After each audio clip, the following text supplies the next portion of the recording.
A really common issue that we have with NAT is incorrectly defining what's the inside interface and what's the outside interface. And we're talking about classic NAT.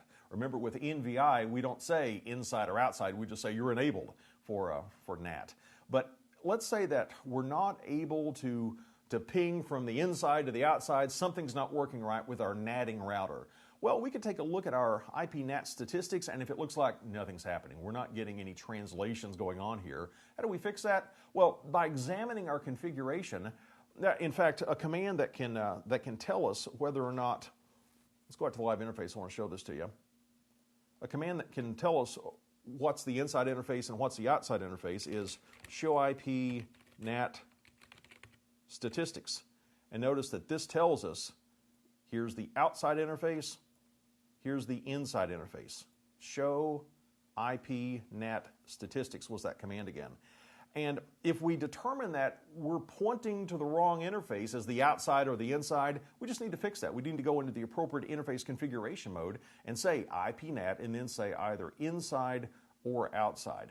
Another issue that we might have is that the access control list that we're referencing, remember we showed you in the live interface a moment ago how we could create an access control list to specify a pool of inside local addresses. Maybe it's configured incorrectly. Let's make sure that it's set up correctly. If we want to interrogate our access control list, we can do a show access lists command. Let's make sure that our subnet mask is correct. We've typed in everything correctly, and we're matching this pool of inside local addresses that need translating. And then once your access list, maybe we forgot to create it in the first place, but once we have our access list created, and here's an example configuration of that, doesn't need to be a fancy access list, it doesn't need to be some extended access list with lots of parameters. You can just do a basic standard access list. You're just trying to match this pool of addresses. Then you can give your IP NAT command like we did earlier, where we're referencing this access list as our pool of inside local addresses.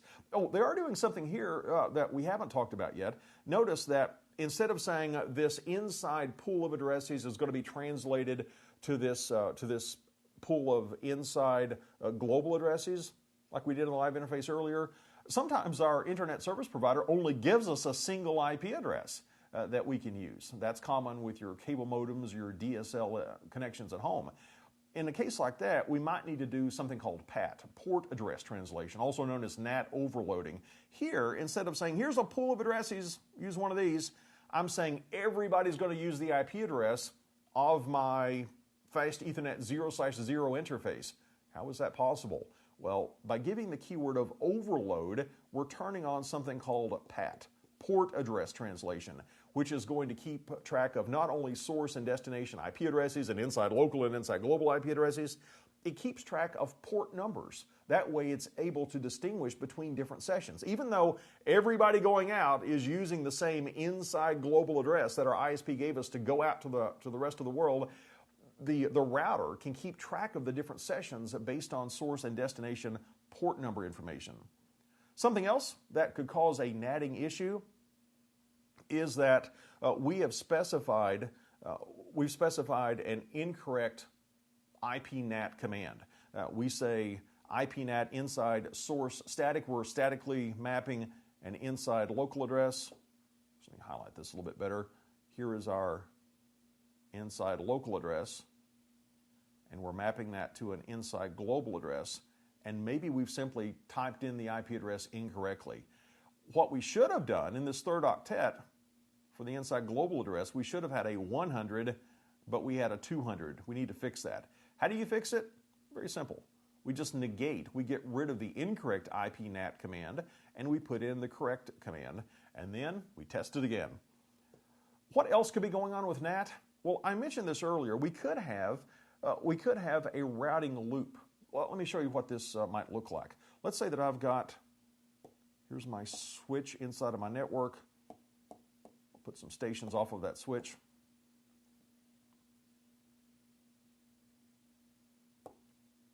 Let's connect these guys together.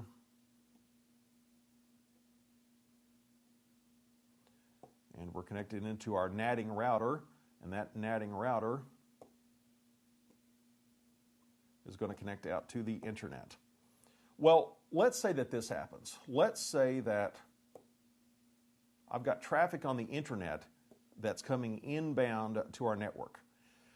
Now, unfortunately, the destination IP address of this inbound traffic is an outside, or excuse me, it's an inside,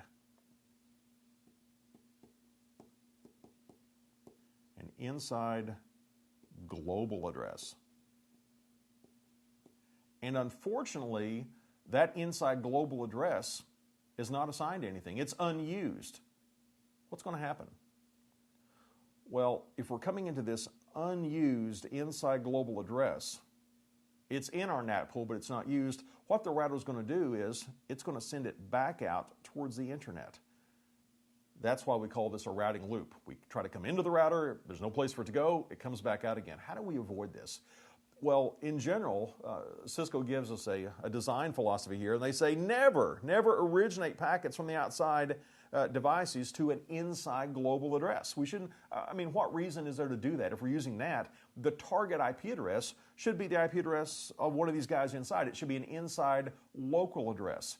And if somebody does come in and we're destined for an inside global address, let's send it to the bit bucket. The way we can send traffic to the bit bucket is by giving a static route to null. That's what we're doing here.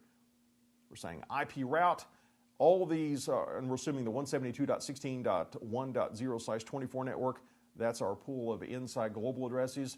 We're saying, no, if I see traffic coming in destined for one of my inside global addresses, we're going to send it to null. And the final thing we're going to mention with NAT is simply decide what you're going to do. Are you going to do static NAT or are you going to do NVI? Their commands are a bit different. You can take a look at your show run configuration to see if you do have a mixture of commands. If you're using classic NAT, you're going to go into interfaces and say either you are an inside interface or you are an outside interface. If you're using NVI, the newer approach, you're going to go into those interfaces and you're not going to designate them as being inside or outside. You're just going to say you are enabled for IP NAT.